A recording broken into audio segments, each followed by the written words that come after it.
old-timers, open-wheel midgets, and sprint cars from the 40s and 50s, and stop up and take a look.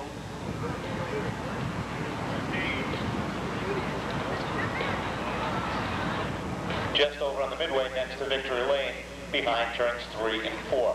I'm Kevin Boucher, along with Derek Fernasiglio. We'll bring you all the action coming up this evening. Before we begin, of course, we'd like to thank all of our 2,000 supporters. Pepsi-Cola proud to be pouring here at the Seekonk Speedway, along with the King of Beers, Budweiser, on hand with us for the 2000 season and beyond. Great to see them with us. New England Dodge dealers and the beautiful 1999 Dodge Dakota RT Sport Truck Pace Truck. And we'll see that out a little bit later this evening.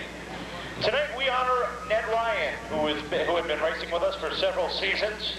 Last year, after our final event, succumbed to a heart attack. So tonight the Formula 4s will be running the Ned Ryan Memorial 21-lap event. If you want to read all about Ned Ryan, pick up a copy of tonight's Seekonk Sentinel and find out why we are honoring him. And of course, check out our point standings for all 5 of our divisions.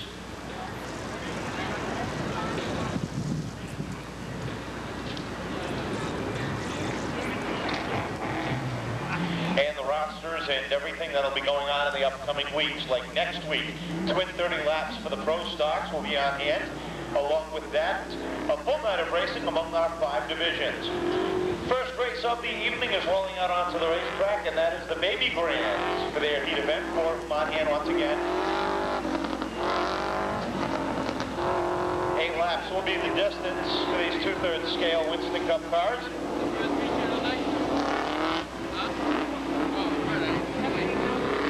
Out there on the racetrack in the 97, that's Paul Noonan out of West Bridgewater, Mass. The number 74 for Bob Melvin out of Hudson, Mass. The 22 of Mike LaJoy out of Marlboro, Mass. And the 12 of B.J. Pikarski out of Nashua, New Hampshire.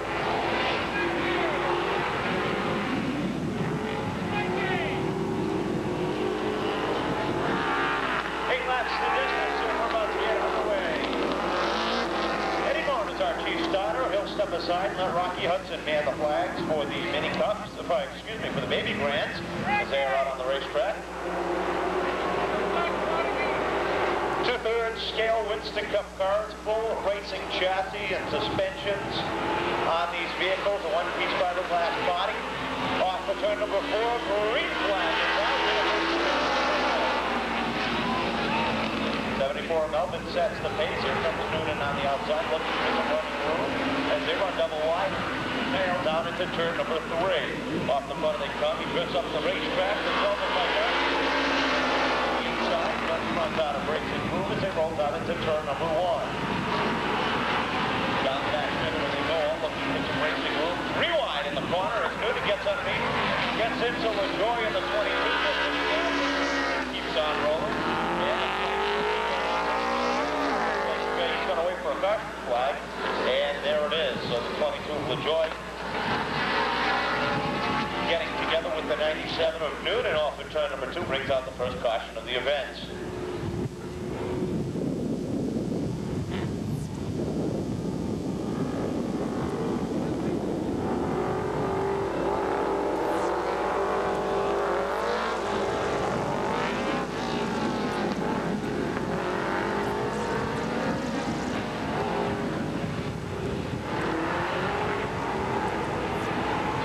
One lap complete and 7 remain, and we're getting ready to roll. The 74 of Melvin and the 12 of Pikarski on the front row. They get ready to roll off a 4. And look at LaJoy spin the back of Noonan. What happened over there in turn number 3. Off the front they come. LaJoy now gets the back of Pikarski, and Pikarski sideways. He's able to hold on as Melvin leads the back off of turn number 4, and the flag down. Mike LaJoy. Looks like a couple of drivers weren't sure who that one was for. They've slowed up on the racetrack. They'll find out this time. As LaJoy flag. Noonan and Pikarski, thinking the black flag was for them, heads towards the pits. And we've got a 1-car race out there. As LaJoy, his scorecard has been pulled, and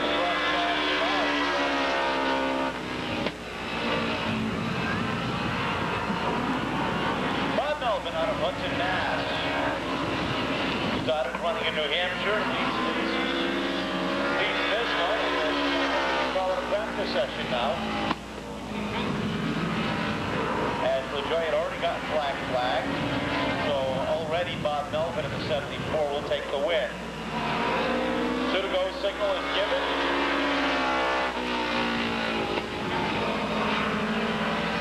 As the 2/3 scale Winston Cup cars roll around the racetrack. White flag out, one more time around.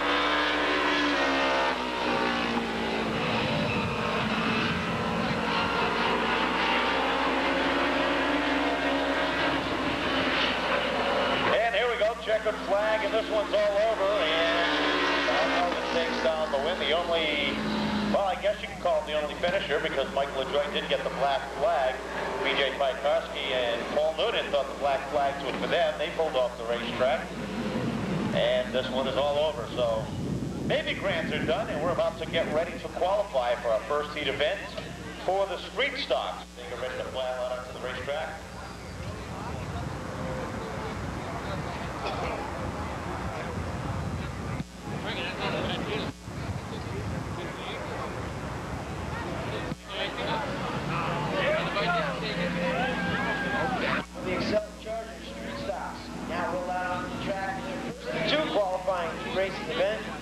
Starting on the pole is the Edgertown Coffee Shop, Chase Road Garage, number 49 for Alex Bernard. On the outside of road number 1, he drives the Boundless Recycling LPR Auto Removal, number 58 for Louis Ramiza.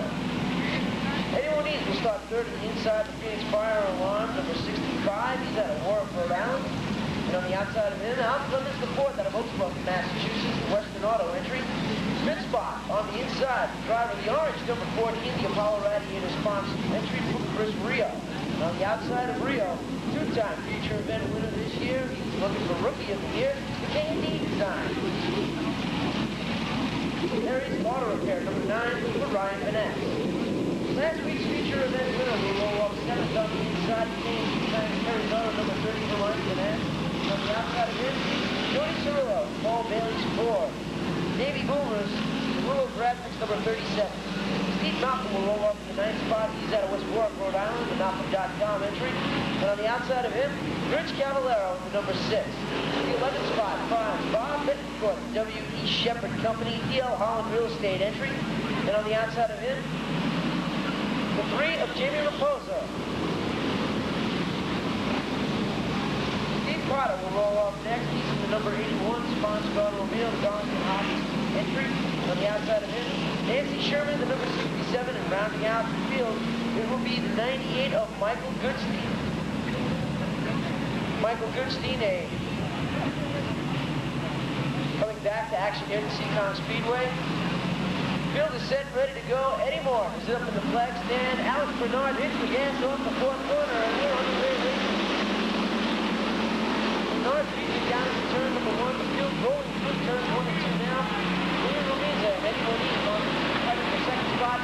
Tangling turn number 2 between the number 3 of Jamie Raposo and the number 81 of Steve Patton. Steve Potter, I'm sorry. Potter now stuck down the bottom of turn number 2. That yellow and black Camaro, he gets that automobile righted and turned back around.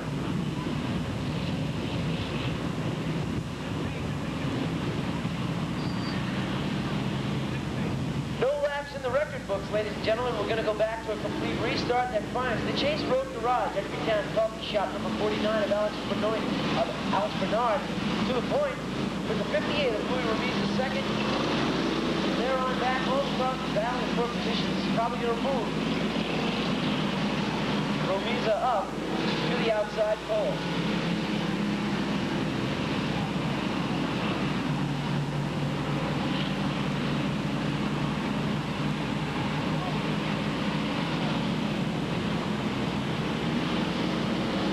Officials down in turn number 3, talk to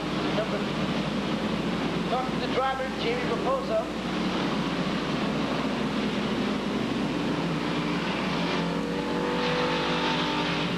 2x2 formation. They go down the back straightaway. All four corner lights are out around the speedway. The drivers know that this time by, the green flag's going to be flying. Alex Bernard, Louis Ramiz are going to lead him down. Eddie Moniz and Al Clemens the fourth in row number 2. Rio, Ed Benass in row number 3. They come off the fourth corner. The green flag flies and we're underway. Once again, Alex Bernard gets the jump going down to turn number 1. He leads it. Good fight for third on back between Moniz and number 99 of Clemens. They're going side by side. Rounding out the top 5. Looks like Ryan Benass on the high side. And the number 14, that's Rio. Rio going into turn number 1 now. He loses ground to Rio. Rio battling back to the bottom now. Mike Benass giving a little help to Rio, getting him turned around on the back straightaway. Still moving. Rio stuck down the bottom. Still going past the start-finish line. The yellow flag flies, and once again, we're under caution flag conditions here tonight at the Seekonk Speedway.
Set and ready to go. Back in action here at the Seekonk Speedway for the Excel Charger Street Stocks, the Edgartown Coffee Shop.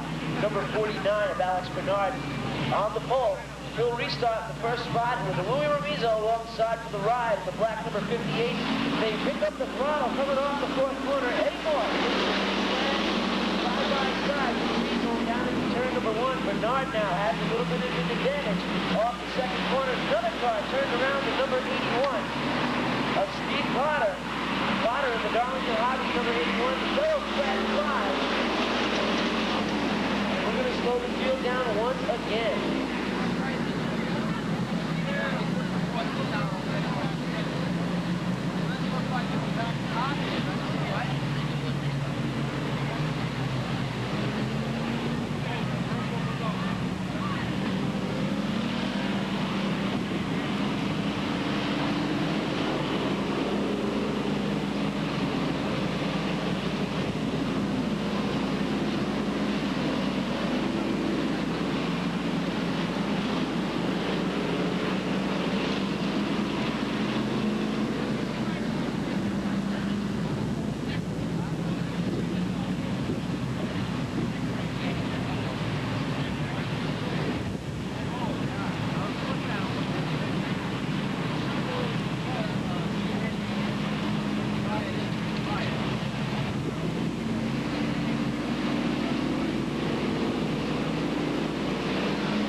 About set and ready to go. Only one lap in the record book that finds Alex Bernard out in front with Louis Ramiz alongside for the ride. Eddie Moniz and Al Clemens make up row number 2.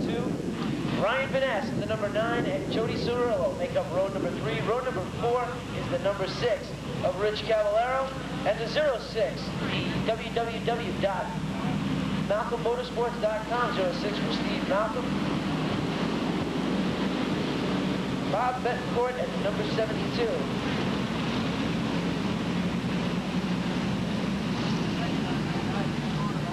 Bob Betancourt and Al Cummins III make up the 5th row. We're just about set and ready to go. Back to green flag racing here at the Seekonk Speedway for tonight's NASCAR Weekly Racing Series, the Excel Charger Division. Out on the track right now, their first of 2 qualifying events. Getting ready to go back to green. They pick up the throttle once again, and Alex Bernard has the jump going down to turn number 1. He needs it. Good battle for 2 on back. 2 by 2, they go down the back straightaway. Eddie Moniz leads in the number 65. Good run for Ryan Vaness at the bottom of the number 9. The 3rd spot for the straightaway. Gets the 3rd spot for Ryan Vaness. Design.com number 9. He's got his sight set on the number 65 of Eddie Moniz. Rich Cavallero coming in 4th, rounding out the top 5. Sponsored automobile for Bob Betancourt now. Out of the tail of Rich Cavallero, everyone scattering throughout the field. Good run for Mike Vaness. He gets underneath 3 drivers. He goes down the back straightaway, side by side, around the 4th. Come off the 4th corner. Battle for 2nd on back. 9 of Ryan Vaness gets underneath Eddie Moniz. They 5 down into turn number 3. The halfway signal has been given to all of the drivers. Just halfway to go. Qualifying event. That's Ryan for number 9 of Ryan Vaness battling in the 65 of Eddie Moniz. And Vaness with a problem on that automobile. Trips up the track, loses 3 positions right there. Now he loses 4 spots as he tries to keep the power down to the ground of that number 9. Works very rapidly. Now, everyone scatters in turn number 1. So he's still going way high. As he comes off the 2nd corner, he just passed number 67. Jason Sherman. Yellow flag now flies in the field, and Ryan Vaness parks the car at the top of number 2.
So with only 4 laps to go in this 10-lap event, Alex Bernard continues to lead the way. Eddie Moniz a run to 2nd.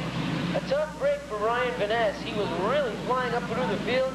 He started 6th on the grid. He was up to 2nd, fighting for the 2nd spot between himself and the number 65, Eddie Moniz. Started to lose power on the number 9. Didn't get a flat or anything, but the car just started drifting up the track. And he was losing valuable ground for the rest of the field. Unfortunately, Vaness couldn't get the car off the speedway, and he parks it up in the top of turn number 2. Record crew is over there, going to extricate that car from the racing surface very, very shortly, and we'll be back to green flag action very soon.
we're still under caution flag conditions here at the Seekonk Speedway.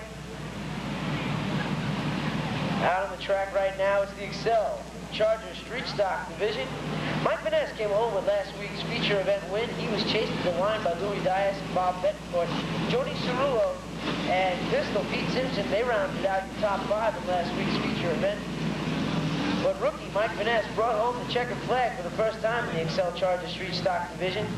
Starting in the 5th spot, he drove to the inside of the track and made his way to the front and was able to come out on top in a race that was shortened.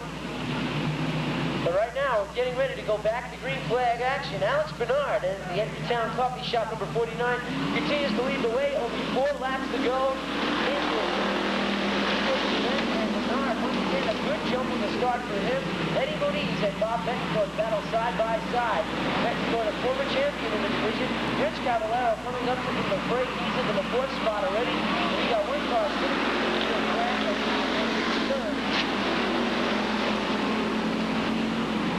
Al Clemens moving it onto the inside, dropping back very, very far. We've got a 5-car battle in the front of the field. Seekonk now back to top 5. 2 laps now. Looks to start at Eddie Moore and Rocky Hudson. Alex Bernard leads it going down the back straightaway. Bob Betancourt fighting tough on the high side with Rich Cavallero and Steve Malcolm. As they come off the 4th corner with 1 more lap to go around the track. The battle up front for the 3rd spot on the speedway. Betancourt up on the high side. Malcolm on the bottom. Malcolm has the line going into turn number 3. Betancourt really hanging tough on the high side of the track. Checkered flag flies for Alex Bernard. He wins it over Eddie Moniz. Rich Cavallero. It looks like, I believe, the 06 of Steve Malcolm got the 4th spot, and rounding out your top 5 was the 21 of Bob Betancourt. So a little rough going in the beginning, a couple of yellow flags plaguing the division. Once they got ready and rolling, they ran through their qualifying event with Alex Bernard coming out on top. The second of 2 qualifying events is going to roll out onto the track right now.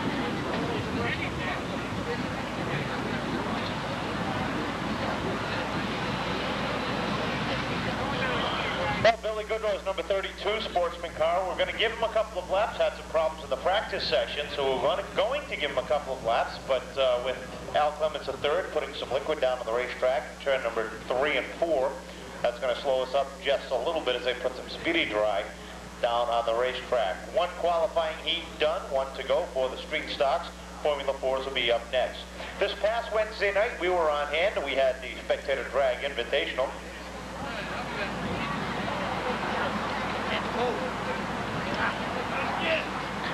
The Formula 4s were on here with, once again, Lee Hayes taking down the win in that. The New England Dodge Legend cars were on hand, and Troy Lenbaby took the win in that event. And, of course, we had a school bus demolition derby.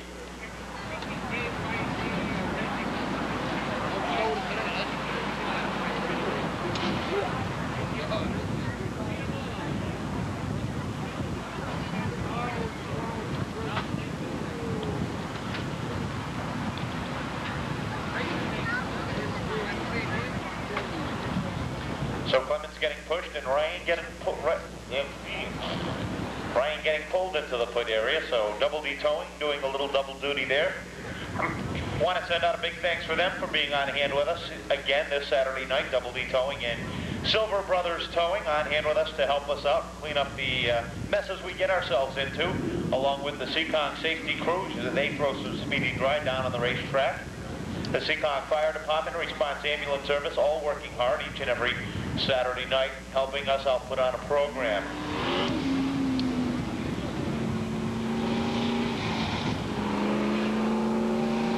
In practice today, Glenn Lawton in the BOC Gases number 70 had some misfortune. Something broke on the car and he hit the outside retaining wall right here on the front stretch. If you were here just at the beginning of our show, you saw the car going off on the back of a flatbed. All the damage that he had accrued from that. So tough break for him. He will not be in action tonight.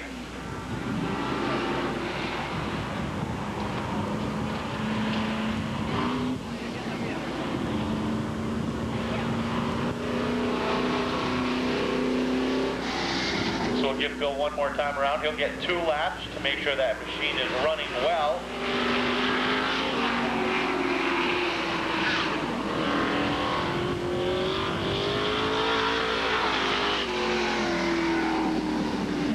In just about a month, the Sportsman Division will get their first ever 100-lap open competition event.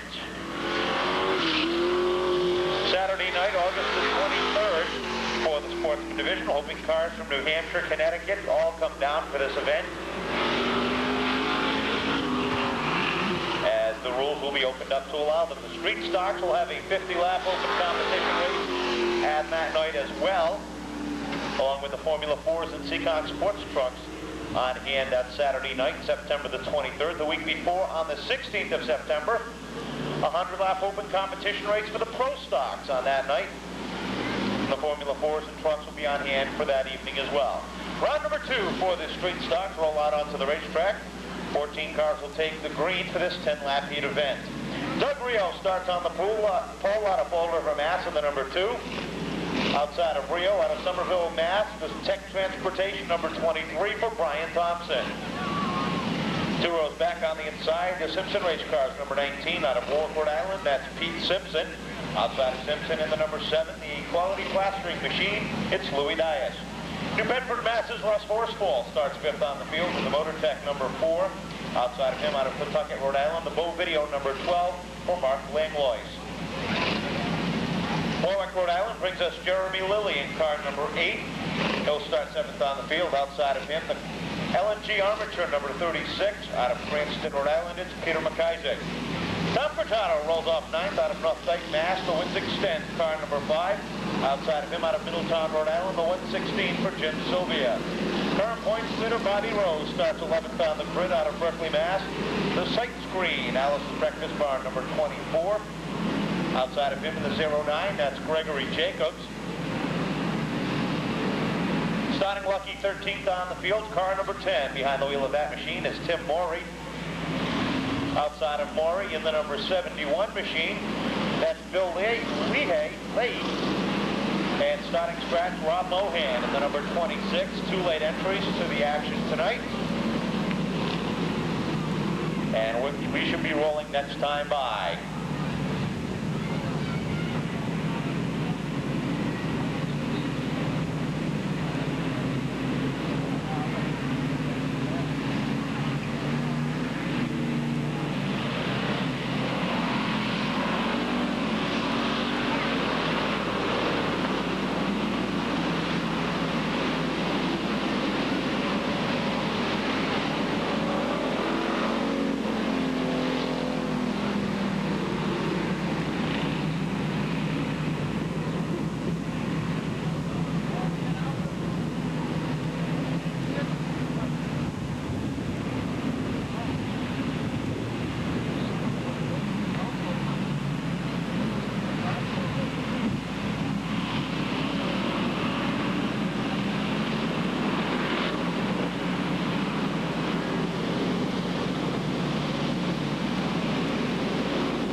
Green flag given to the field, and we're ready to go next time by. Doug Rio and Brian Connors will bring them down for the green flag for this 10-lap second heat event for the Excel Charger Street Stocks. Doug Rio out of Fall River, Mass. Brian Connors out of Somerville, getting ready to roll off a 4, looking for the green. Eddie Byrne lets them go, and they're underway. Double wide down into 1, Rio down to the bottom. Connors up on the outside, looking for some racing room as they roll down into 3 and 4 for the first time. Off the corner they come, the number 7 of Louis Dias. He's trying to find some room. He gets to the inside of Connors. Connors still works the outside of Rio up at 2. Simpson backsliding in that number 19. His car split him throughout the field. The 5 of Chicago, the 26 of Mohan, both squeezed by there, and Bobby Rose, the 24, follows through down to the bottom as well. Still level wide to the lead off the 2 with 2 laps complete. Down the back straightaway, Mark Langlois sits fourth as he takes a look to the outside of the 7. He settles back in off the turn number 4. He looks into the racing room, and number 36 is right there. Black flag out for the 19 of Simpson. He's got some smoke coming off that right front tire. Looks like it was coming right from the middle of the wheel. Leaders roll off of turn number 4. The number 2 of Doug Rio continues to set the pace. Double wide from 4th on back. The 4 of Russ Horsfall sits 5th, and the 36 of Steve McKay 6th. And here comes the 116. Pepe splits him down the back straightaway into 3. Out of 4, he gains the start. Out of the outside of the number 12 of Mark Langlois. Off the second corner they come. Connors trying to slide back just a little bit. About a half a length behind the 2 of Rio. Rio sets the pace down the bottom. Connors climbing the ladder one more time. Trying to get another one to the outside. Tyus is right there in third. He gets a little anxious off him too. He gives the 2 of Rio a little tap in the back bumper. Here comes the 116. Jim Sylvia works that second group. He's up to 4th now. Sets his head to the outside. Really trying to make it 3 wide in the corner. The 23 dress up. Langlois goes around the middle of 1 and 2. The field rolls down into 3. Langlois will sit there and bring up the caution flag. Now he gets the machine rolling, and that's exactly what happened. He decided to wait for the caution before he got that machine rolling, and doesn't look like he's happy as he looked at the number 4, Russ Horsfall, but he gets it going to the rear of the field. He goes, and we're under caution for the first time in this event.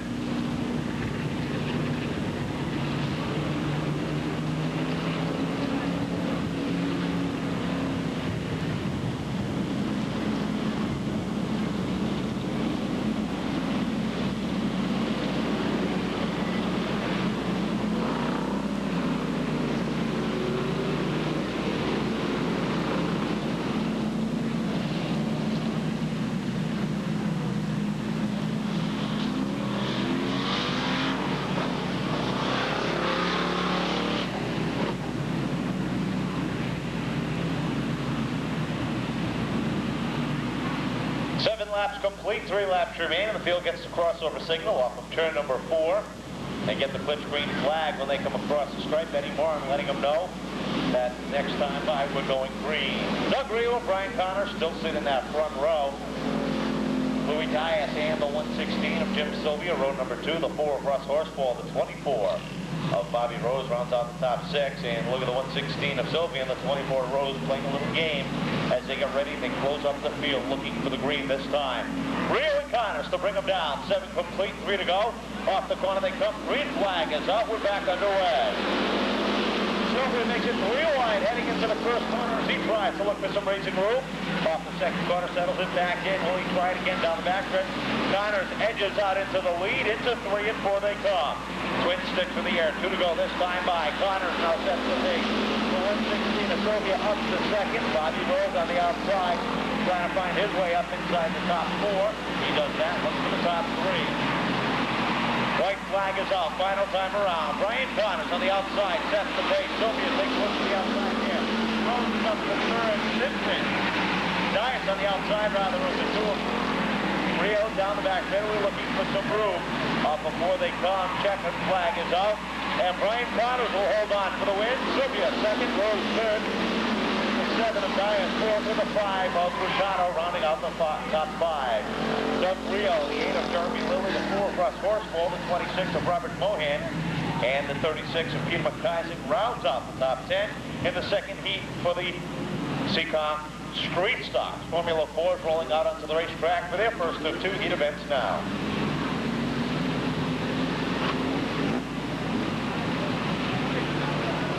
Two qualifying event rounds for the Formula 4, starting on the pole. Out of North Kingstown, Rhode Island, the Big D Racing, Ron's Bicycle Shop, number 11 for Mike Charlie. On the outside of road number 1. This Stefano attorney-at-law, Richco Racing, number 13 for Bob Broder out of Coventry, Rhode Island. Adam Simmons will roll off next. The Nelson's Auto Service sponsored number 17 With Bill Clyde Caswell on the outside of the Island Rubbish number 86 entry. Adam Murphy starts 3 rows back on the inside. That Tom Barboza Construction number 81 on the outside of him.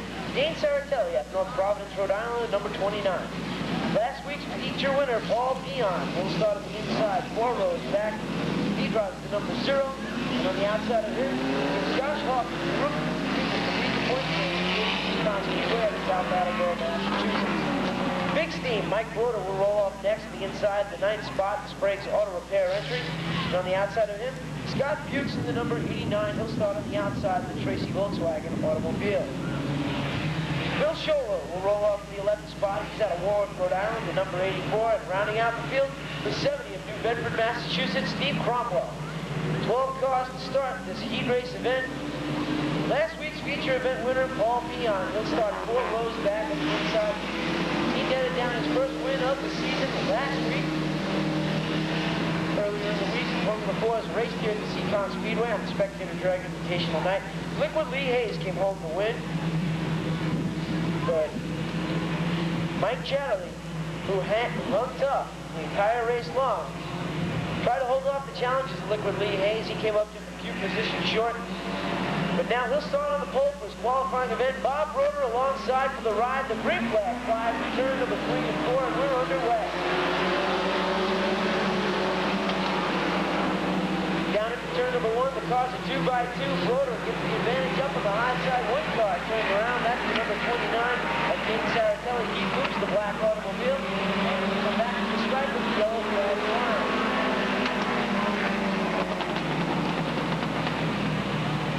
So Saratelli gets the vehicle turned back around. He'll park the car in the infield. Don't know if he's going to make his way back out onto the speedway.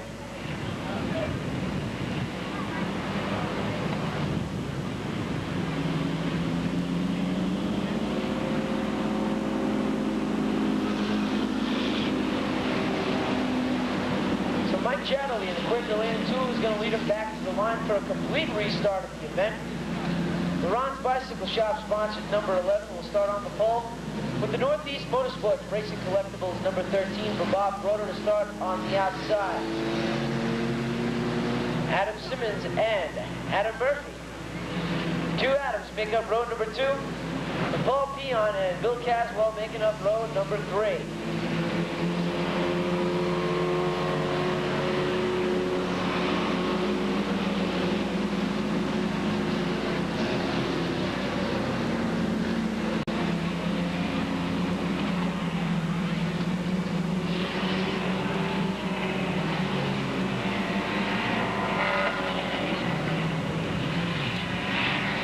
Ready and getting set to go. We're just about ready to go back to green flag action. That finds Mike Chatterley on the pole. They're going to pick up the throttle in turn number 3.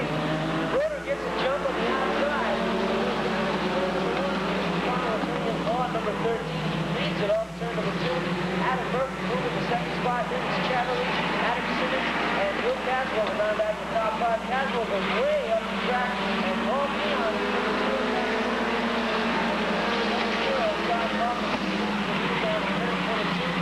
Big Steve, Mike Broder on the bottom, and Caswell at the top.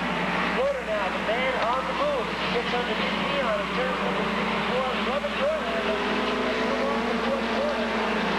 And the number 9, Mike Broder wants to come to the front to hurry to fight for that top 5 spot. As we go down the back straightaway, he's got the 5th spot that dives out of turn number 3.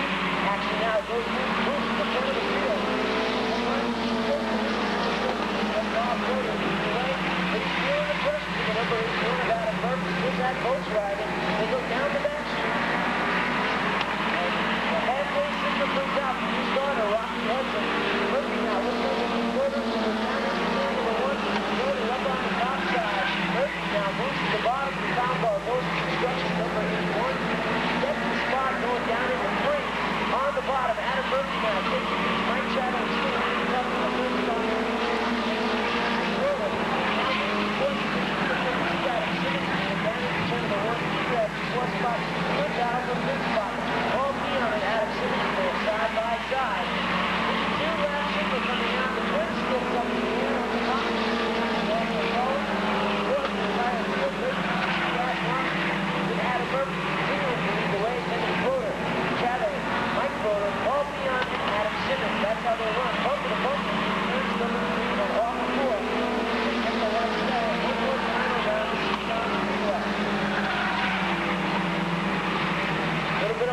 going on out there with Mike Broder and Mike Chatterley giving each other the full horn. The checkered flag flies off the fourth quarter and taken down in the next minute. The Town Bar Bows of Construction, number 81.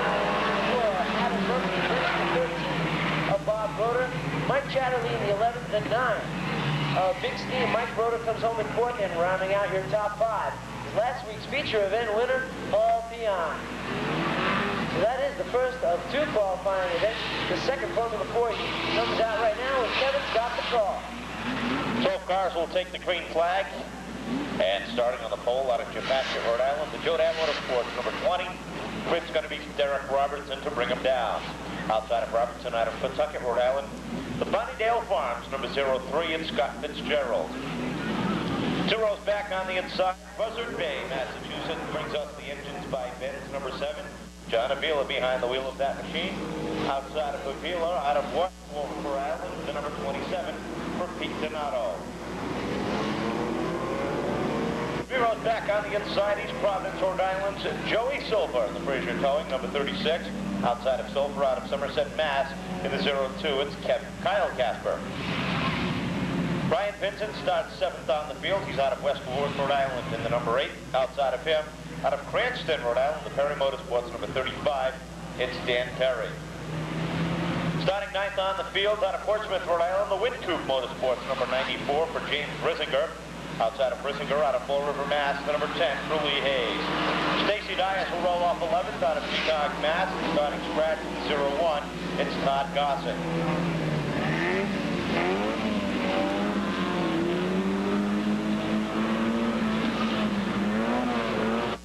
12 laps, 12 cars, 8 laps. The distance as we get ready to roll off of turn number 4. Robertson now with us. Down foot Fitzgerald and Avila on the front row. Green flag is up. Rupert Donato jumps down to the inside, looks for some room on as they head down to 1. Problems on the Mustang of Fitzgerald as he slides to the rear of the field already. Meanwhile, Hayes is trying to work his way up towards the front. After starting 9, he's up to 6 now. As he teammates on number 8 of Brian Vincent. Off to they come, the leader is John Avila in the number 7. Joey Silverson second, Peter Donato third. Todd Gossett works his way up as Kyle Casper got into the 10 8. And we keep it rolling. Off to 2, they come nose to tail at the top of the field. Now that 8 of Vincent takes a look to the inside of Donato. Donato does to shut the door. Hayes gets run on the outside as he tries to fight away towards the front of the field. Meanwhile, through the corner, Vincent on the inside, Donato in the middle, Hayes on the outside, down the back, center where they go. Here comes Gossett trying to make another run in that second and third group. When they come halfway. Joey Silver sets the pace. Here comes Hayes, the number 10 is up in third now, closing in on the top 2. Off before they come, nose to tail, the top 4, Ian and Vincent. Looking for some racing room.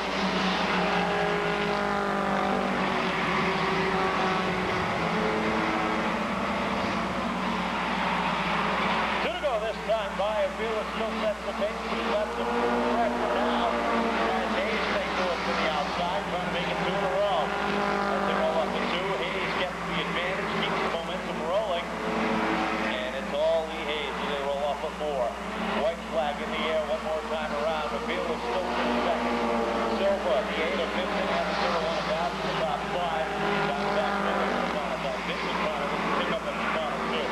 As he works the outside of Joey Silva. Checkered flag is out. Hayes rolls off a turn number 4. He'll pick up the win. Avila gets sideways. Rolling up Joey Silva. Silva keeps rolling across the start-finish line. Brings them both over the start-finish line, so they didn't lose too many positions, but taking down the win, Lee Hayes. Second will be the 8 of Vincent. Todd Gossett third, I believe. The 7 of Avila and the 36 of Silva finished just 6th and 7th, I believe, just inside the top 10. So there you have round number 2 for the Formula 4s, as they are now qualified for the main event.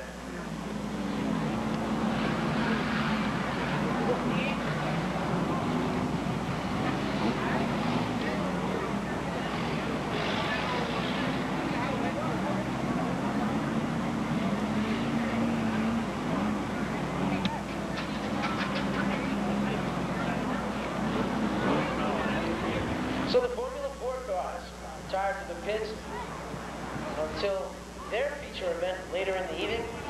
The next division up is the Premier Division here at the Seekonk Speedway, the NASCAR Weekly Racing Series Pro Stocks. They will be out on the track very, very shortly. Bernie Estelle continues to lead the points with 593 points and 1 win to his credit. He leads over his boss, Rick Martin, the man who he drives for in G. Lopes Construction number 24. Martin with 3 wins on the year so far this year.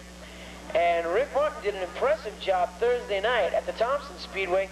He drove Angie and Tony Cerise's Sunoco Modified in their 35-lap feature event. Started deep in the field. He was up to 4th spot, and he was going for the win until motor problems plagued him. The engine hand grenaded going down the front straightaway, and that retired Martin for the rest of the afternoon. But he turned a lot of heads that night, running an SK Modified for the very first time.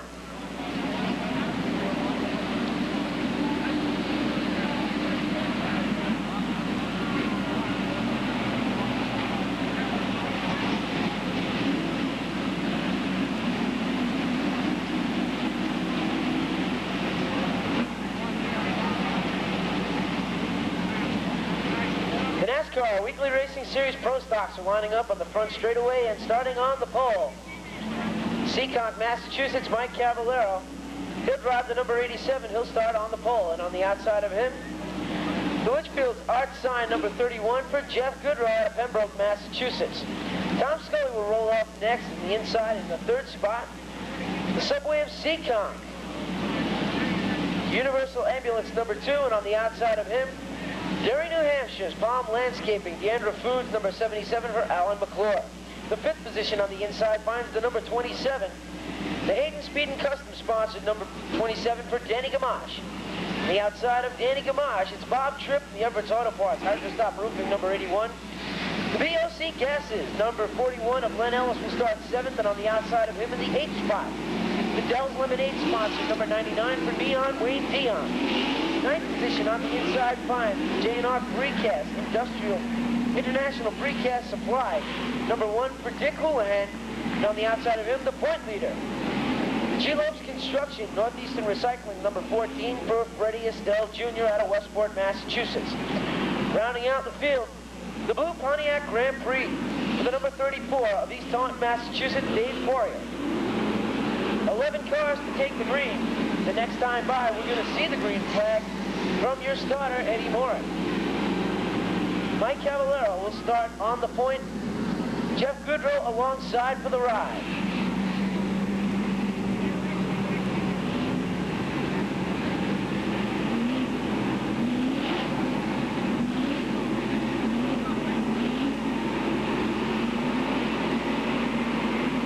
Field starts to bunch up in turn number 3 and 4. They hit the throttle. The green flag flies through the red. Cavallero side by side with Goodrow as they go down the back straightaway. Cavallero leads it. Everyone's 2-by-2 formation as the field rolls through turns number 3 and 4. Battle Trip up on the top side of the track. McClure in the Palm Landscaping, number 77. On the bottom, he slides back just a little bit, but he dives down at the bottom of turn number 3. He chases the side-by-side battle at the front of the field between the number 87 and the 31 Trouble now, Danny Gamache, and the number 41 of Len Ellis move their automobiles. They get turned around, the yellow flag flies, really slowed the field down. Good battle up in front, though, between Jeff Goodrow and Mike Cavallero. Cavallero and Goodrow were the 2 men that started on the front row, and they've been side by side since the drop of the green.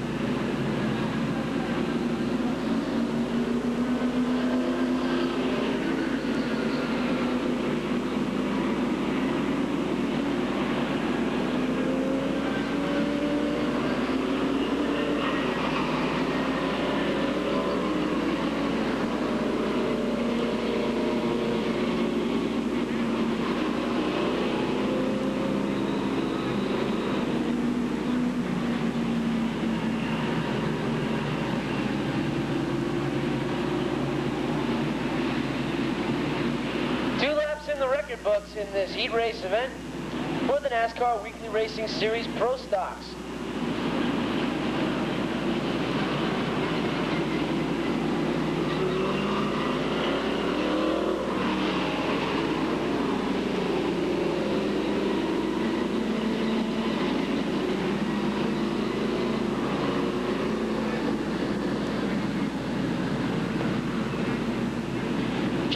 Goodrow leads the way with 2 laps in the books. Mike Caballero to second. Good battle for third between Alan McClure and Bob Tripp from the Edwards Auto Parts number 81. Tripp will get that third position that moves Alan McClure to the 4th spot in the Palm Landscaping number 77.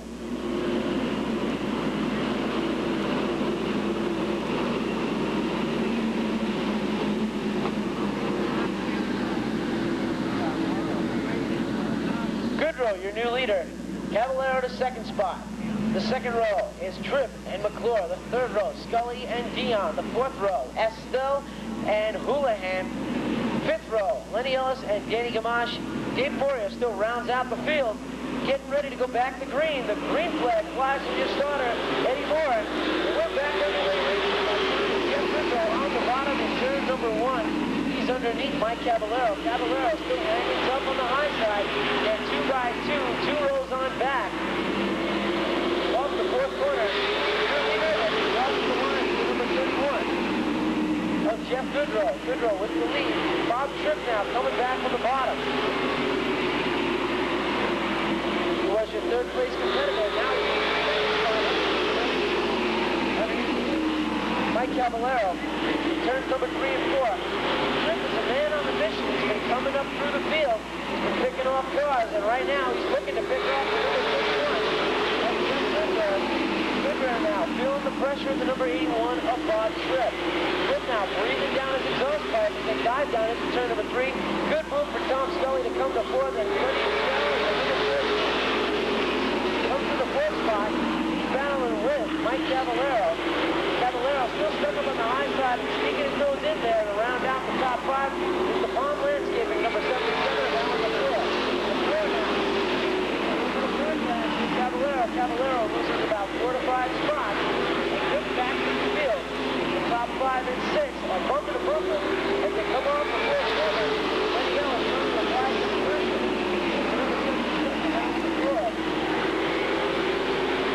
As it stands right now, your top 4, Goodrow, Tripp, Scully, and Estelle are bumper to bumper.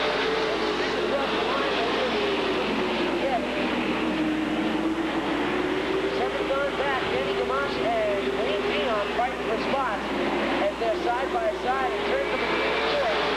They're getting warning. They're getting a warning. But Jeff Goodrow continues to lead the way as the field shrinks down the back straightaway to high horsepower NASCAR Weekly Racing Series Pro Stock that are the premier. They're always the wildest and best attraction here at the track on their racing schedule. Jeff Goodrow continuing. Outside room. Here's the run in the 4th spot. This time by, the 2-lap signal comes out from your starter, Eddie Moore. 2 more laps to go around the speedway. Good down now to the 5th spot. Now in McClure and the 41 of Lenny Ellis. Ellis now looks to be inside of McClure. They go into turn number 3. Ellis now tries to sneak under there just a little bit, trying to get the job done. Left McClure still hanging up from the outside. Slams the door as they go down into turn number 1. Big move for position right here for the lead. Tripp now looks underneath Goodrow. They come off the 4th corner. They come across the line, and it looks like Goodrow missed it by just a bumper. Waiting to see the official word on that finish.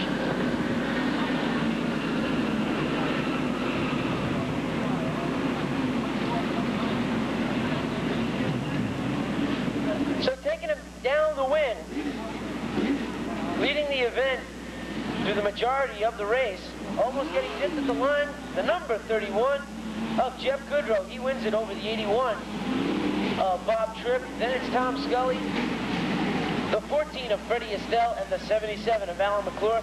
They will round out your top 5. The second of 2 Pro Stock qualifying events is out on the track right now, and with the call, my partner in crime. Take it away, Kevin. Round number 2 for the Pro Stocks. Roll out onto the racetrack. 15 laps will be the distance for the qualifying for their 35-lap main event. Starting on the pole out of Barrington, Rhode Island, the Brando's towing number 4 for Ray Alexander. Outside of Alexander, out of Middleborough, Mass, the Oak Point Homes number 44 for Jimmy Rosenfield. 2 rows back on the inside out of Westport, Mass, the Furnace and Duck Chevrolet number 25 for Brian Souza. Outside of Souza,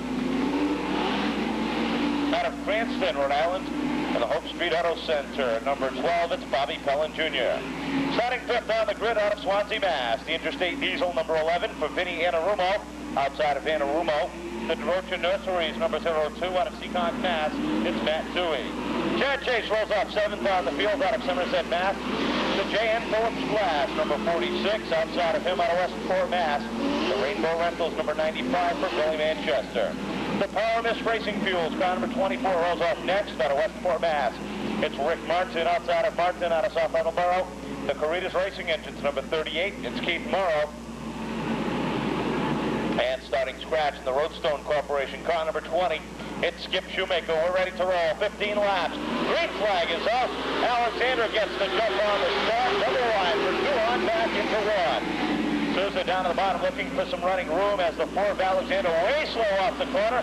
Rosenfield goes around. Souza gets caught in the dip down the backstretch infield, and right away we're under caution.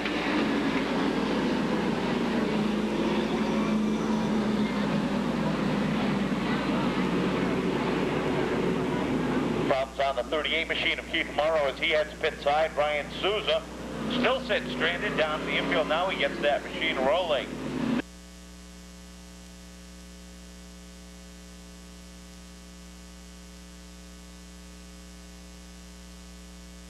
Souza gets caught in the infield, and right away we're under caution.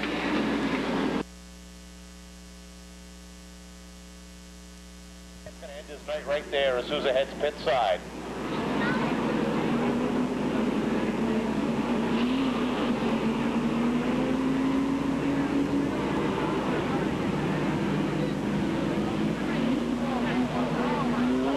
So Rosenfield will have to head pit side as well.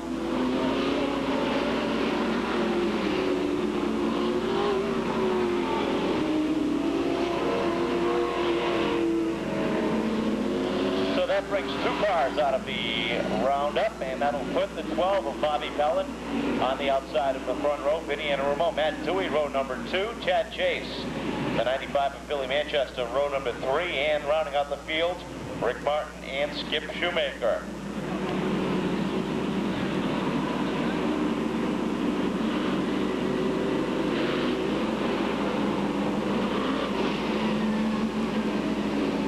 Gets the clinched green that time. Look for the green when they come back around. Alexander and Pellin on the front row. We'll see if Alexander can come up to full speed this time, or if he'll find another problem off the second corner like last time. Don't know what happened there, but the field just bunched up right behind. Waiting to see if Rosenfield can return. Doesn't look like he will be able to. Field gets ready to roll off before they come. Green flag is out, and Alexander gets the jump. This time he rolls through the corner, drifts up a little in a row, and Pellin split him down the back straightaway. Anarumo takes a look to the inside. Pellin gets caught 3 wide off of 4. Anarumo sets a pace. Chad Chase follows down to the inside as well. So Alexander drifted up a little, found himself caught as Anarumo Chase get by on the inside. Now he settles back down to the inside. A big problem with the 4 as he can actually get the handles down along the white line. Down at the 1 and 2 they go. Vinny Anarumo in the 11 sets the pace. The 46 of Chad Chase trying to hunt him down. Pellin gets caught on the outside.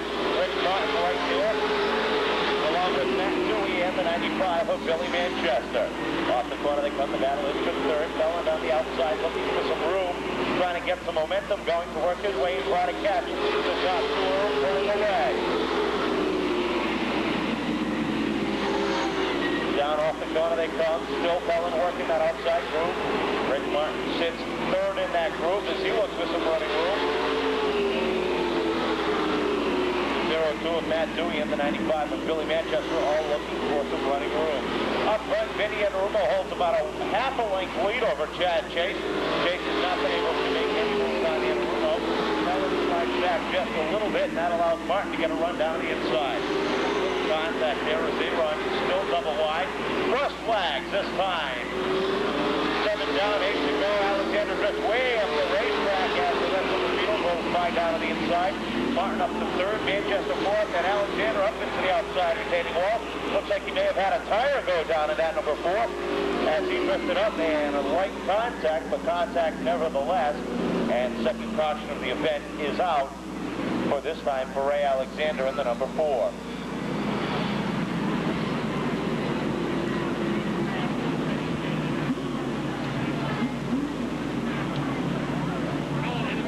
Alexander has been having some good runs as of late tonight, finding handling problems on that Pontiac.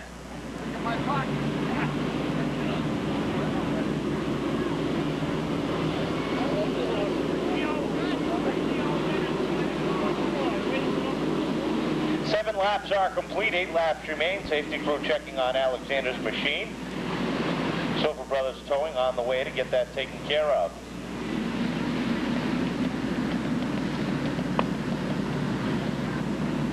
Well, I hope everybody had a chance to watch ESPN2 this past Thursday and Friday evenings. Wednesday and Thursday evenings, rather. 2 nights in a row. Seekonk Speedway was somewhat featured on the racing program, RPM Tonight. On Wednesday, they showcased the NASCAR Featherlight Modified Series, showing the clips from here, which was what many people are still saying, one of the best modified races they have seen, if not ever, but definitely in a long time. Thursday night, they interviewed Humpy Wheeler. Now, if you've never heard of Humpy Wheeler, he is the racing promoter down at the Lowe's Motor Speedway, also known as the Charlotte Motor Speedway, in North Carolina, home of the Coca-Cola 600.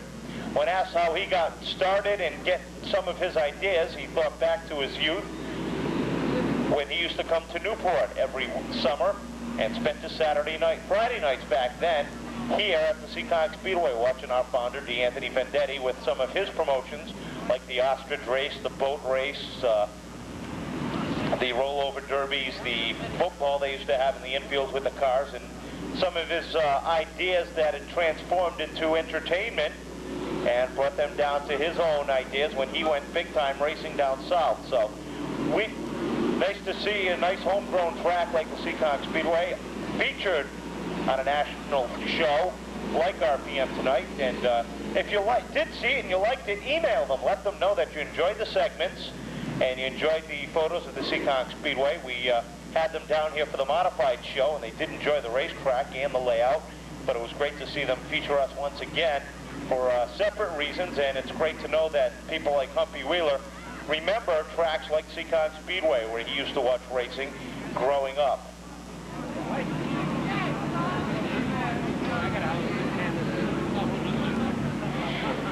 Alexander's being dragged away from the outside wall, and he'll have to go pit side to get that checked up. Let's run down the field. 7 cars remain on the track. Vinny Anarumo sets the pace. Chad Chase will sit along outside in the front row.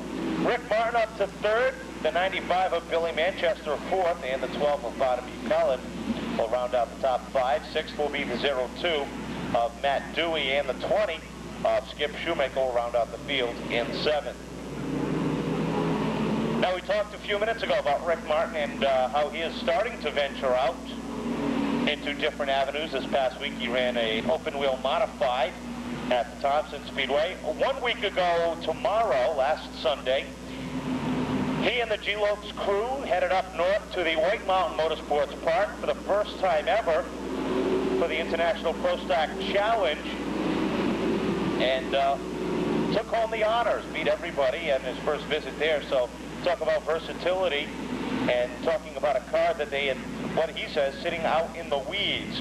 So it's good to see Martin venture out, gain some wins, but still come back home and play with the boys here.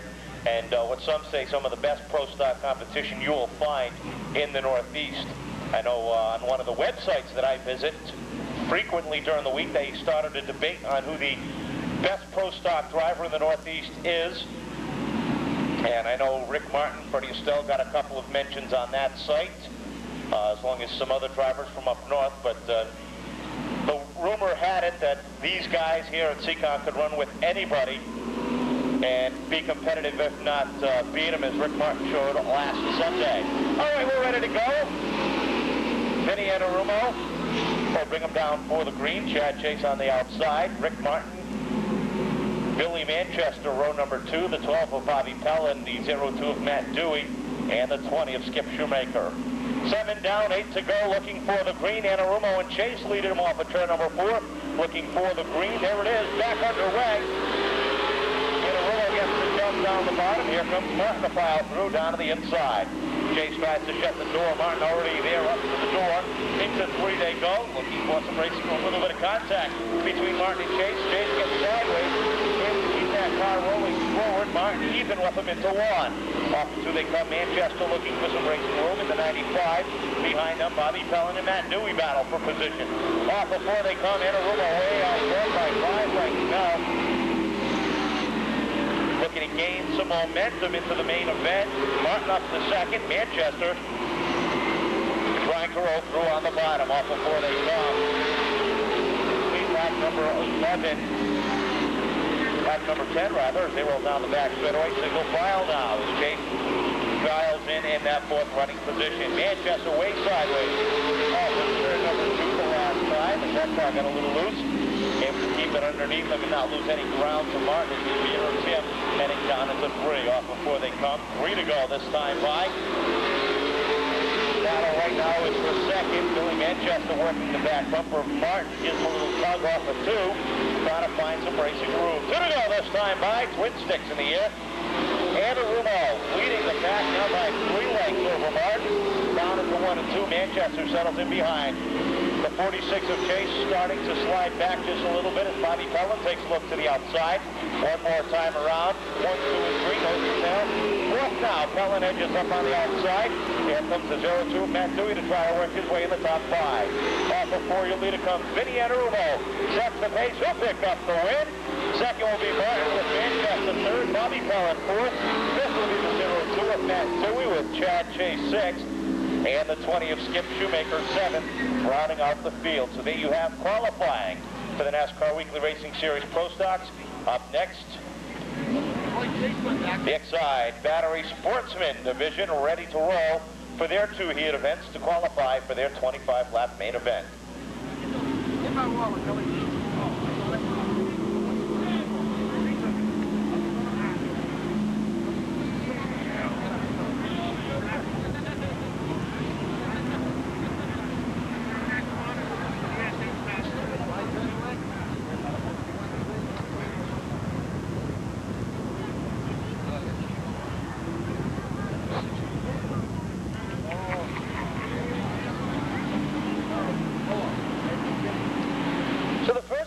Heat race rolls out onto the track right now and starting on the pole.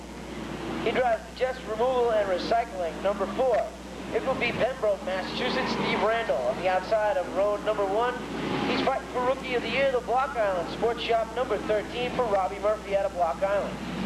They call him the sign man. He'll start in the 3rd spot, the BOC Gases BTDM delivery. Number 88 for Coventry's Ken Bamford. And on the outside, this driver took a wild ride last week's feature event. He scaled the back straightaway wall, got a little bit of airtime, but they put the car back together. Beautifully looking this year. Doesn't even look like nothing happened to it. The 99 of Glenn Fireball Young. Last week's feature event winner will start on the inside of road number 3, out of Acid, Massachusetts, the number 57 of Pete Petty. On the outside of him, driving the WE Parade truck, number 89 is Ron Reed out of Rehoboth. And in the 7th spot on the inside is the 2 of Attleboro, Massachusetts, R&F Transport, number 2 of Dave Titus. Starting 8th, he's the point leader. It's Jerry D. Gaspari in the custom auto body, number 71. And on the inside, the 9th spot, the B&R Recycling, number 02 from Leroy Hudson.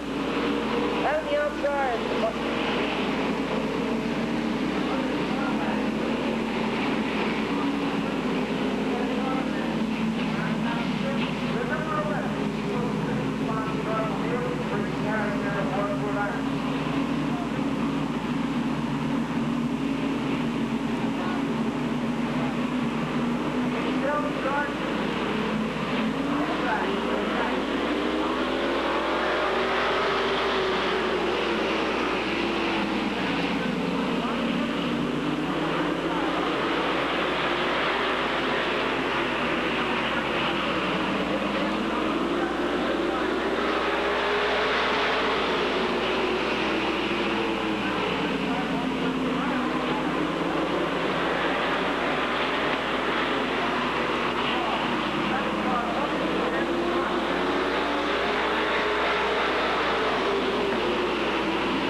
Mark Flint throughout the week. We wanted to thank a few people for helping them out, not only throughout the week, but this crew dedicated 5 o'clock in the morning. They finished that this morning.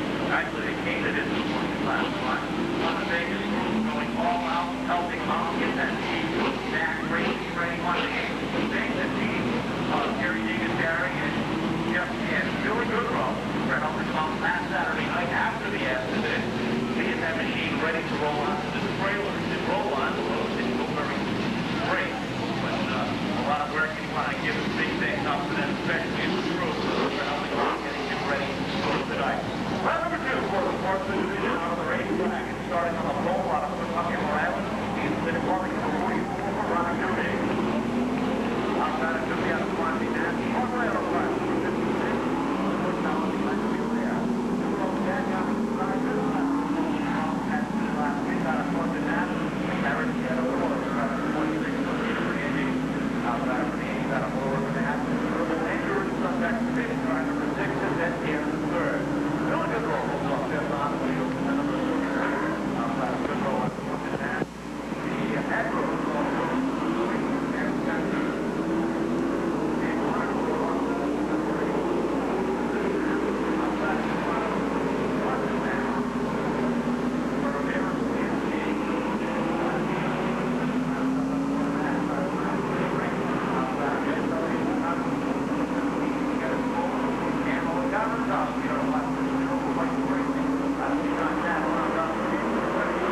truck. Roll up onto the track.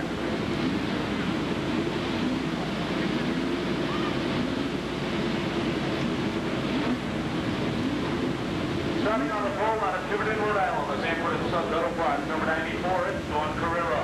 Outside of Carrero is the number 9, the Bassfitters Machine, and Scott Manville. Carrero's back on the inside out of North Dartmouth, Mass, the number 63 for Mike Lutz. Outside of Lutz out of Bridgewater, Mass, the number 8 for Robert Benacki. Tony Rubo rolls off 55. That's up the top. Flatwood Campaign Design number 26 for Mark Marco Vigino. Kevin Casper rolls off 7 for an auto car number 8, 28. That's that pass. Outside of Casper out of Westport, Mass. Dusty Donuts number 5 for Richard Germany. Starting 9th out of Crooked, Mass. He bites the lineman, car number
inside of row number 2 and number 71, Michael Brooksy, number 98, will start 0 back to the inside of the fifth spot.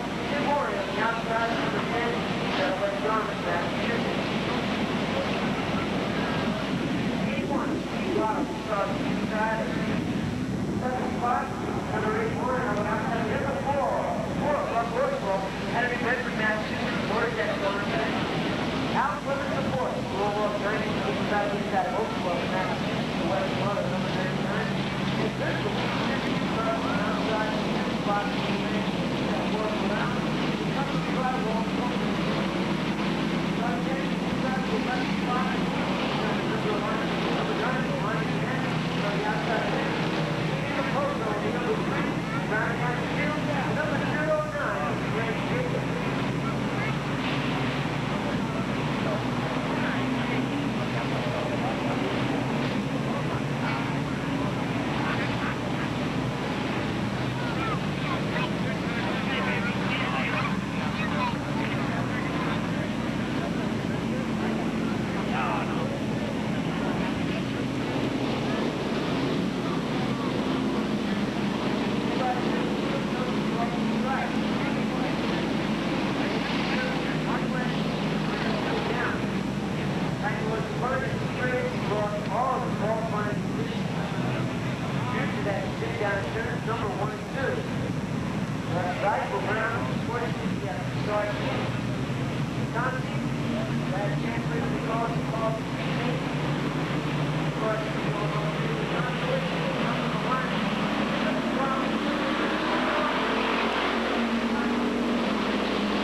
Seekonk Old-Timers are on hand to celebrate the past and into the future. I'd like to welcome Rose Schindler with us here this afternoon and having a good time enjoying the racing action.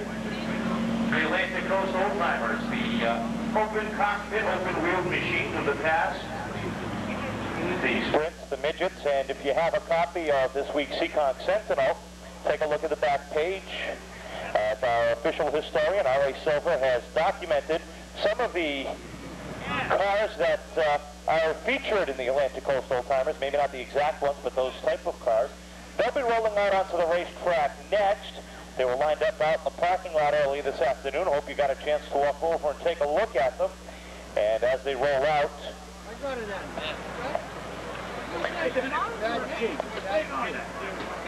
Here they are.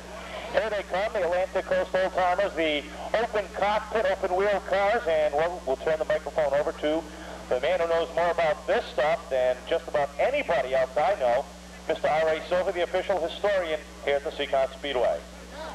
Well, thank you, Kevin. It's a pleasure to be up here with you and Derek once again.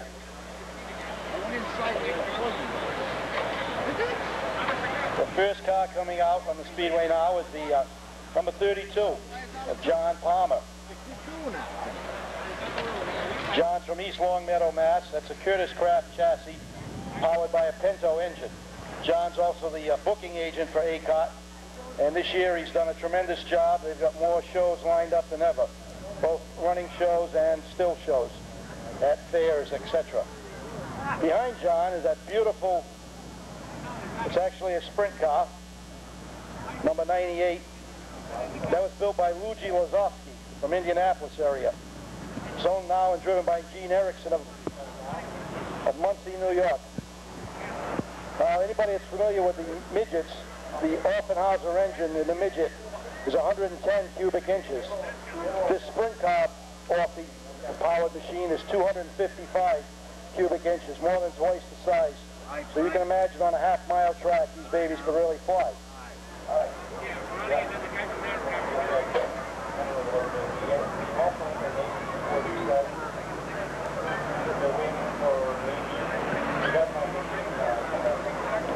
Nadine Durrett to the start-finish line, please. Nadine Durrett to the start-finish line, please. Looks like some of the push trucks are getting in place. These vehicles have to be pushed to be started, as the majority of them do not have a clutch or a transmission per se. They might have a single speed. It's either in gear or out of gear, and there's a complex procedure involved to get them started.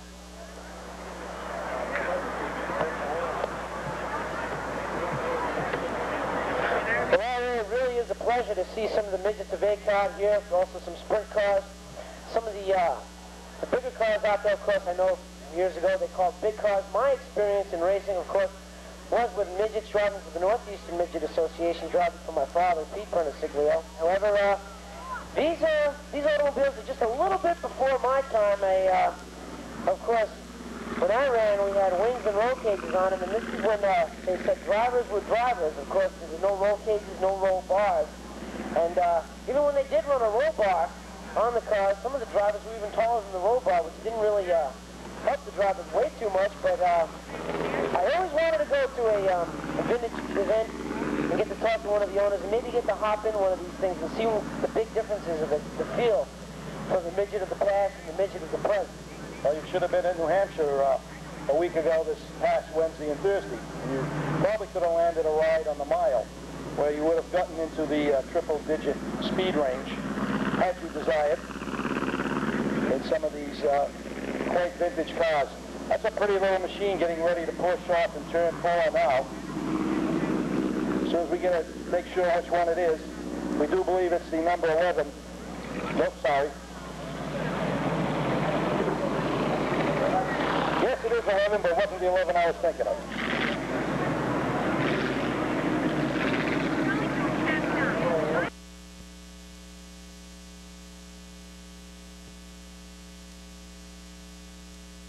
When the Northeastern Midget Association ran for many years, I remember for a long time, there was a period of time when NEMA did not allow Offenhauser engines because NEMA was one of those clubs that was started for the little guy in mind. The guys that couldn't afford to run the big engines, the orphan houses, the Curtis Craft cars, they were the drivers and the car owners that mainly produced their own racing vehicles in their own garages, and they didn't allow Rockies for the longest time. I remember there were a lot of V860s, a lot of flatheads, and it really is a treat to see some of these drivers out here tonight. Yeah, that number 11 is Dan Curley's car from up in Massachusetts. That car was entirely hand-built, of course, except for the engine and the tires. But everything else on the car was constructed by Dan himself, who was quite a machinist, quite a craftsman. It's a replica of a pre-war midget, and in most cases, not always, but the pre-war midgets have what we call the flat tail. If you look behind the driver's head on the 11, the tail is perfectly flat, while on the 32 it has a little extra little fairing on it. That was added somewhat for increased size fuel tank and somewhat for driver safety. It gave a few more inches of protection behind the driver. The number 77 midget is owned by Ray Dias of Henniker, New Hampshire. Ray formerly lived in Rehoboth, but moved to the north to the great open spaces, and Ray was one of the ones that had some fun up in New Hampshire International a week and a half ago. The other number 11 out there now is owned by Bob Pearson from nearby Rehoboth. It's driven by Bob's daughter, Carol, who is probably the fastest female midget driver in existence right at the moment.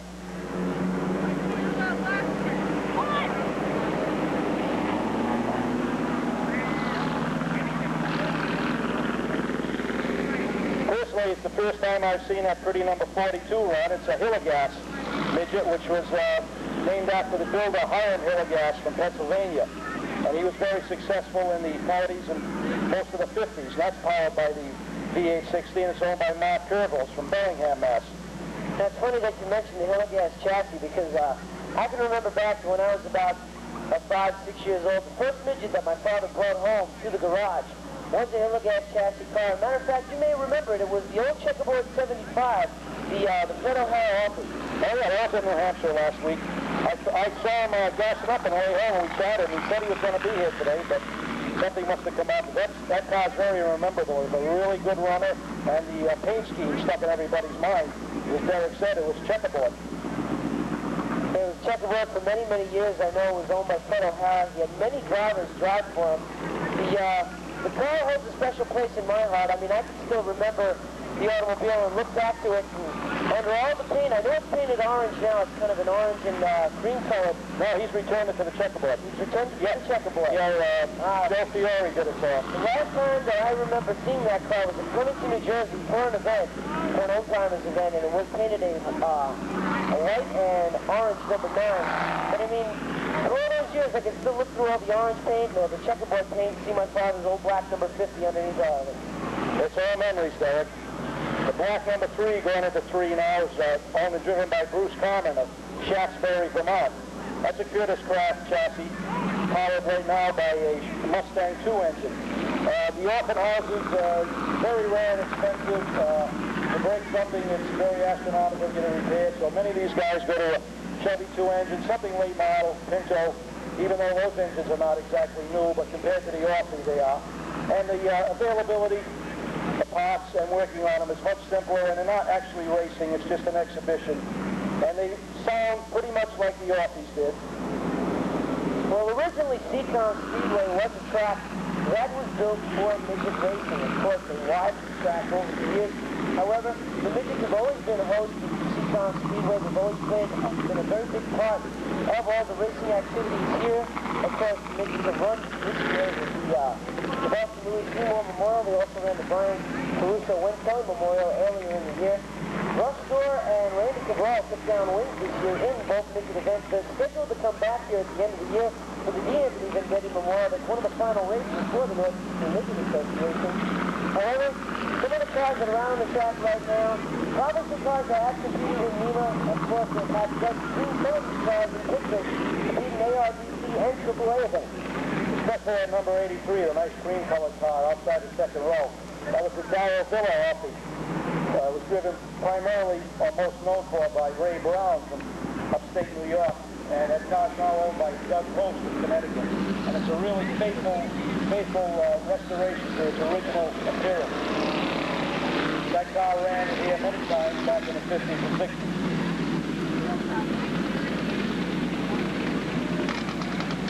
Getting pushed off now is Ken Goey from Wyantskill, New York. That's another one of Hilligrass's creation, also powered by a V860.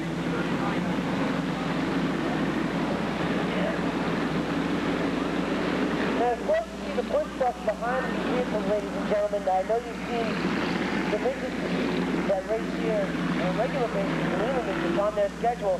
They get pushed off behind them. Now, the cars, they're so small, ladies and gentlemen, that there's no real room for starters. Plus, they're so weight conscious with these automobiles. They're either what they call an in and out box with these automobiles. The car is either in gear or it's out of gear.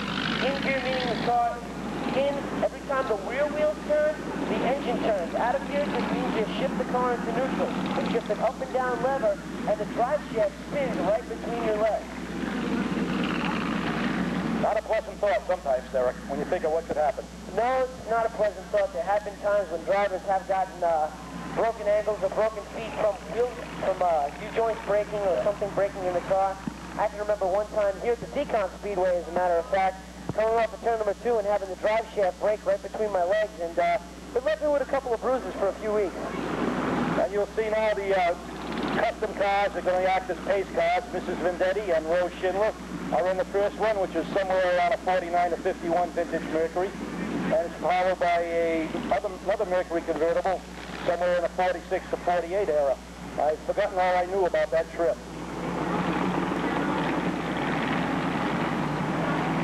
Oh, yeah. Yeah, we do have a sprint car, another sprint car that's gone out there. The number 8 is owned and driven by Bob Brown from Marblehead, Mass. Bob's dad ran with him in pre-war days, and as so often happens with myself and Derek's family, once your parents are in it, you're hooked for life too, and hopefully the insanity continues on. Well, racing, of course, as you know, is a family-oriented sport. There's a lot of families actually right now that are in the pits that are involved with some of the stock car guys that are there tonight, the pro stock drivers. There are a lot of family-oriented operations. However, RA, I see, and some people are going to say to me, well, what was that? But you see that number 24 right there, the white car. Believe it or not, ladies and gentlemen, that's a super modified. They ran for many, many years as in those kind of configurations. I know Don Edmonds out on the West Coast. Yes, that is a Don Edmonds super car. modified, yeah. Just like that. And those cars, even though they're called super modified, you think of them as pavement vehicles, they ran a lot on dirt. Yeah, especially on the West Coast. That car is owned, operated by Frank Driscoll from Key.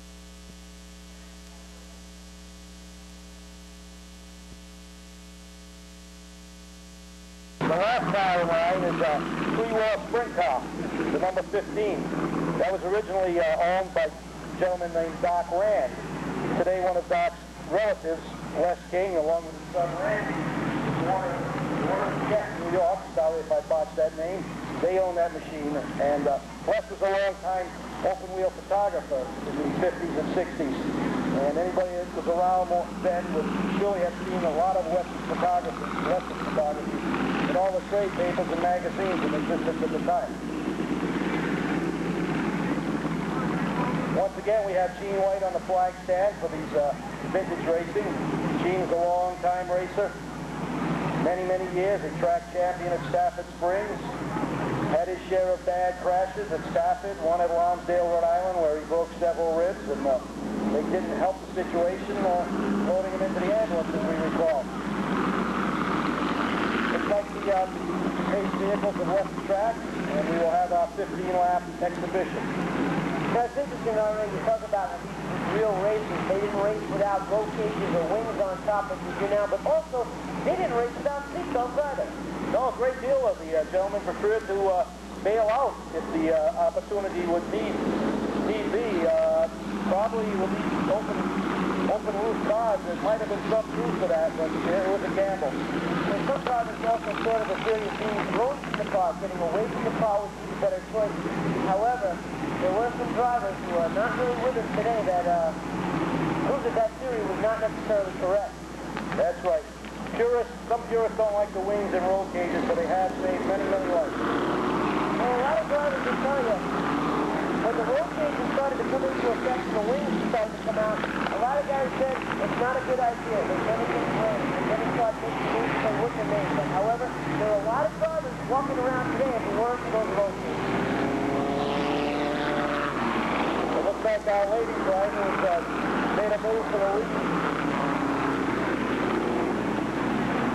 Her dad's had vintage race cars for many years and turned several laps here in his youth himself.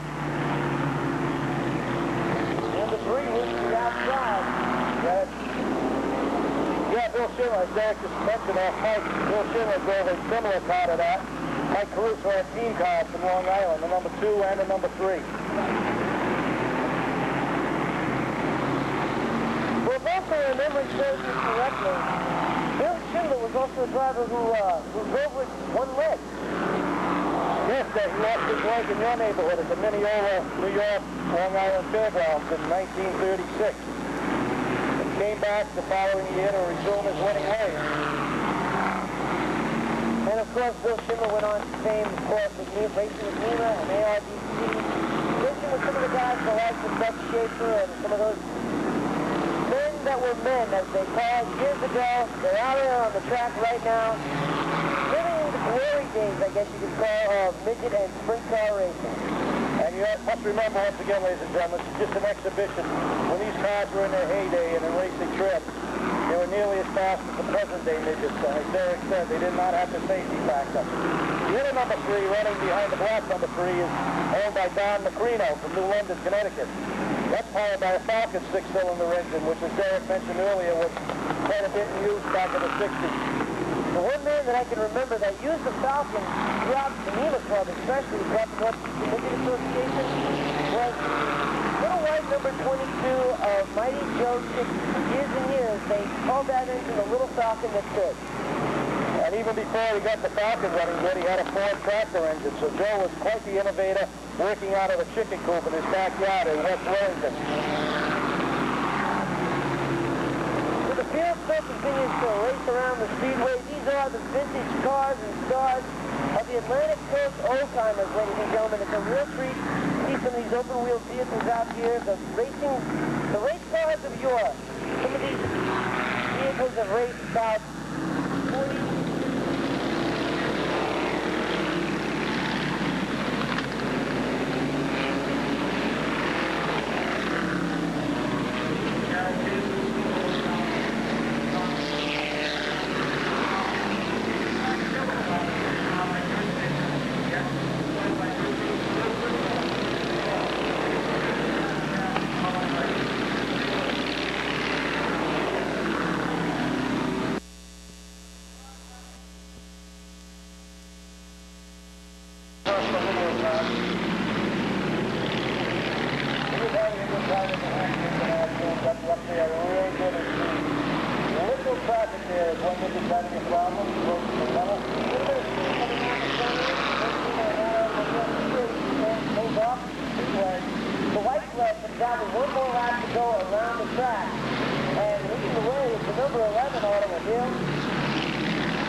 Just a midget version of a sprint car.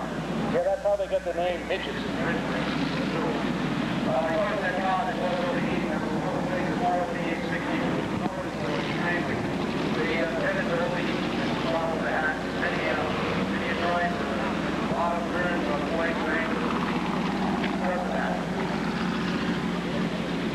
Attention, ladies and gentlemen, Massachusetts registration 844.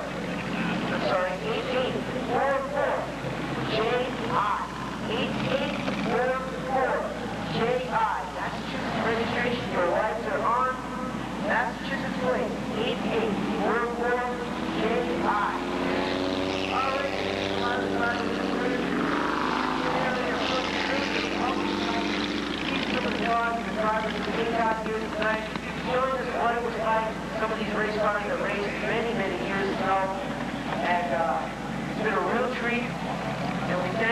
coming up here and giving us your insight and your information of all the history that has gone on for many, many years here at Seekonk Speedway and all the tracks around the Northeast.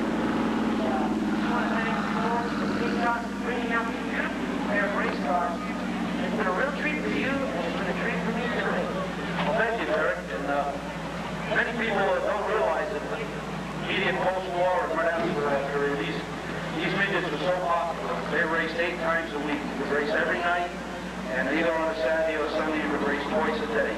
And many men made hundreds, some even thousands of dollars a week racing these little cars. Which didn't at the time cost all that much, and it was a heck of a good living. And they set the foundation for what we have today.